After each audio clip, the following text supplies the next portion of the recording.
প্রস্তুতি প্রায় শেষ। বাংলাদেশ সময় বিকাল 4টায় আজ হোটেল রেডিসন ব্লুতে বিপিএল অকশন 2026 শুরু হবে।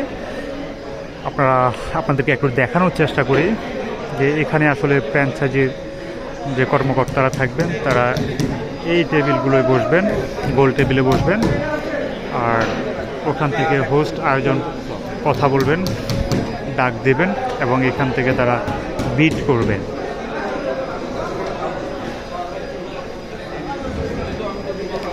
এখন পর্যন্ত যে কয়েকজন ক্রিকেটারকে নিয়ে সবচেয়ে বেশি আলোচনা হচ্ছে এবং আজকের বিডে সবচেয়ে বেশি তাদেরকে নিয়ে লড়াই হওয়ার সম্ভাবনা রয়েছে ফ্র্যাঞ্চাইজিগুলোর মধ্যে। এর মধ্যে অন্যতম হচ্ছেন বাংলাদেশ টি-20 দলের অধিনায়ক লিটন কুমার দাস, যিনি গতকাল দুর্দান্ত এক 50 করেছেন আয়ারল্যান্ডের বিপক্ষে।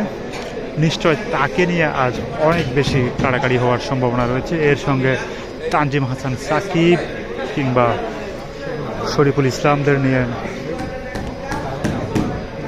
দারুণভাবে অকশন জমে উঠবে বলে আশা করা যাচ্ছে।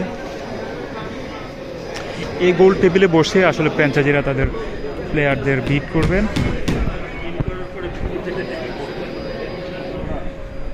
ছয় ফ্র্যাঞ্চাইজির জন্য 6 গোল টেবিল, আর হোস্ট বসবেন।